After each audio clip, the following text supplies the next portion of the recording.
Ito ay rated SPG. Striktong patnubay at gabay ng magulang ang kailangan. Maaaring may masiselang tema, lengguwahe, karahasan, sexual, horror o droga na hindi angkop sa mga bata.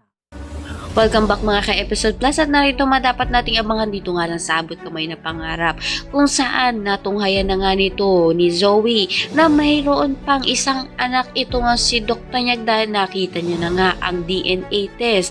Kaya naman natunghayan na nga ito ni Annalyn mula kay Zoe. Kaya naman sasabihin niya nga ito kay Dr. Nyag na alam na nito ni Zoe ang katotohanan. Pupuntahan naman nga nito ni Zoe ang kanyang ina upang tanungin kung sino nga ba at kung may alam nga siya tungkol nga sa isa pang anak nito ni Dr. Nyag. Kaya naman dito na nga rin mapipilitang sabihin ito nga si Moira na si Annalyn nga ang anak nga nito ni Dr. Nyag. Sa kabilang banda naman nga sasabihin naman nga ang sikreto nito ni Dr. Nyag sa kanyang ama na si Annalyn ang anak nga nitong isa. Kaya naman natuwa ito nga ang ama nito.